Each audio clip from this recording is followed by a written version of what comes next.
I'm Sean, and we are on the floor for E3. And although this entire E3 convention is all about the present, you know, all about the games that are coming out right now or in the future, it is always important to see what came before it. And in the National Videogame Museum, which they have a little booth here, they have done so. They have shown the history of gaming. I've got Sean Kelly here, who is me from the future. He has created the National Video Game Museum, and he is here to tell us about it. So when did you start collecting? Well, I've been collecting for about 30 years, so that's what we're here, is to remind everybody that's here to see the new Fallout game or the new Call of Duty game, to remind them where everything came from. So we started collecting, myself, my partner John Howdy, and Joe Santulli are the three founders of the museum, and we've been collecting for about 30 years. And whereabouts are you based?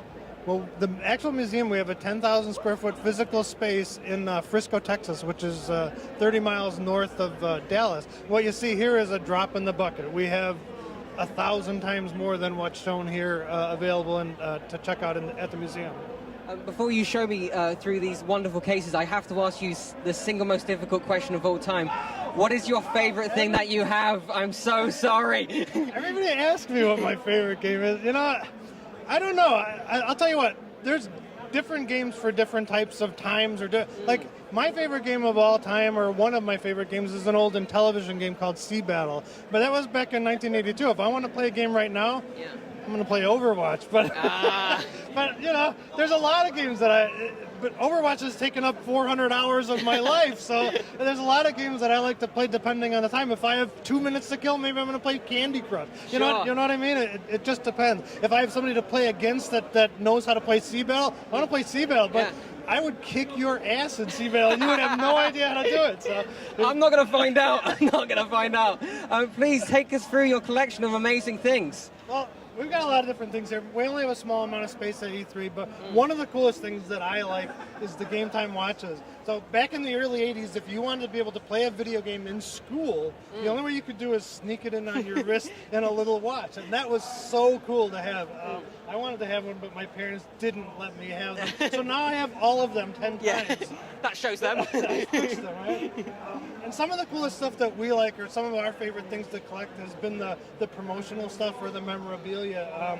Perfect example, the Attack of the Time Lords Frisbee. This is a pretty obscure game for the Odyssey too, but for whatever reason they made a Frisbee. They probably handed it out at E3 at one of the points, or CES back in the day.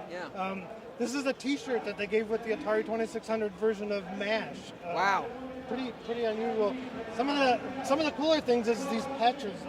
These patches were given out. You had to get a certain score on a certain game, and you would actually take a picture of your TV screen, mail it into the different companies, and they would send you off a patch to prove that you achieved that score. One of the more unusual things that we have here. This was given out in Japan at an industry event. That is a pack of cigarettes promoting the game Clax. So it's a different time now, isn't it? It's a totally different time, right? Today, you would be laughed out of the show if you brought cigarettes to pass out. I just want to point out the art style on the patches. This is the type of art style that's now being replicated now because of how popular it looks. I mean, it looks great. How old are some of these? All of these are from the early 80s, so it all came before the crash of the video game industry in '84. So, right. And some of these are really, really obscure. I don't think we have, like this Plaque Attack. Like, the game was a late release by Activision for Atari 2600, so not that many people had the game. Never mind sent in a score to get the patch. So this patch is worth about $150. Wow. And you've also got one that must be like sort of incredibly valuable, which is the Miss Pac-Man one. It's not quite as valuable as the Plaque Attack, but we have several of the arcade ones. Some of the arcade companies released patches for their games, Galaxian, and Donkey Kong, Turbo, Pac-Man, and like you said, Miss Pac-Man. And what about these lots? So these must be how old? Well, we've been doing E3 since 2004. The first exhibit we did here at E3 was done in Kentia Hall, and they don't even use Kentia Hall anymore for E3.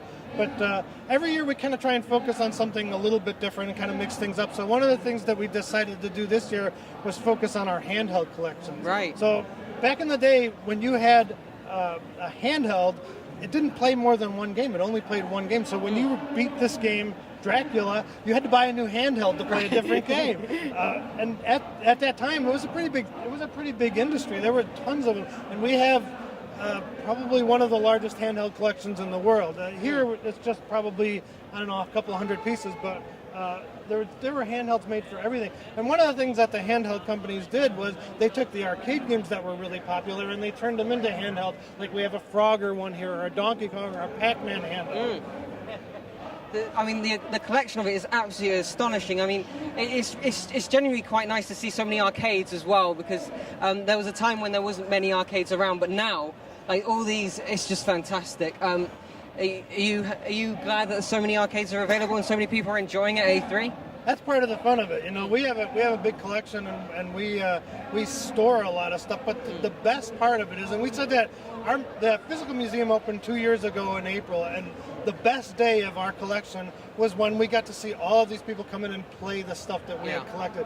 And that was our main focus when we were opening the museum, is we wanted to make sure that people got to play with as much of the stuff as possible. So wherever possible, we let people play it. And here's a perfect example. You see all these people enjoying all these old games, the consoles that we have set up, and like I say, the arcade machines. We see that every day at the museum, and it's great to see. We have to go, but I need to ask the most important question. Don't ask me my favorite game. What's your favorite game again? No, where can they find you? Do you have a website that they can find you in? We do. nvmusa.org. We are in Frisco, Texas, 30 miles north of Dallas. It's easy in and easy out of DFW Airport, so if you're ever in the Dallas area, come check us out or go to our website, like I said, nvmusa.org. Great. Well, this is available at E3 for the next few days. Please do visit. Sean Kelly's wonderful. It's been lovely speaking to you, and I hope you guys on the stage are having a lovely time as well. Let's take it back to the stage. Thank you very much.